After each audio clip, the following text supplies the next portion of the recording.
И мне кажется, недостаточно же проводить конгрессы, а нужно же делать что-то более дельное, просвещать людей, Да, говорить. вообще я считаю, что принят очень хороший план. На этом конгрессе? Да, на этом конгрессе. Это впервые в Молдове. То, что мы раньше проводили эти дни памяти, присутствовали первые лица государства, это все было. Президенты, премьер-министры, это все проходило во Дворце Республики. Но сейчас акцент сместился на память, чтобы сохранить память об этом.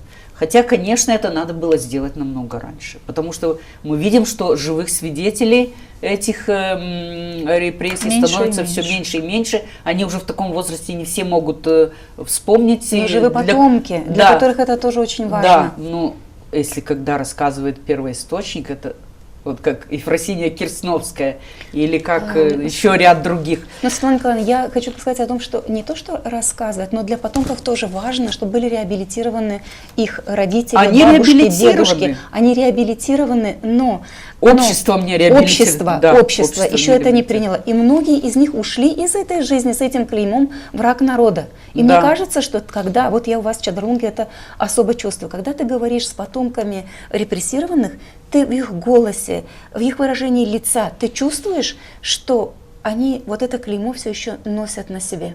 Да, это на несколько поколений, хочу вам сказать, что вот эта вот трагедия, она не только... Вообще-то в этой трагедии пострадало 2 поколения, я считаю, вот наши дедушки, наши...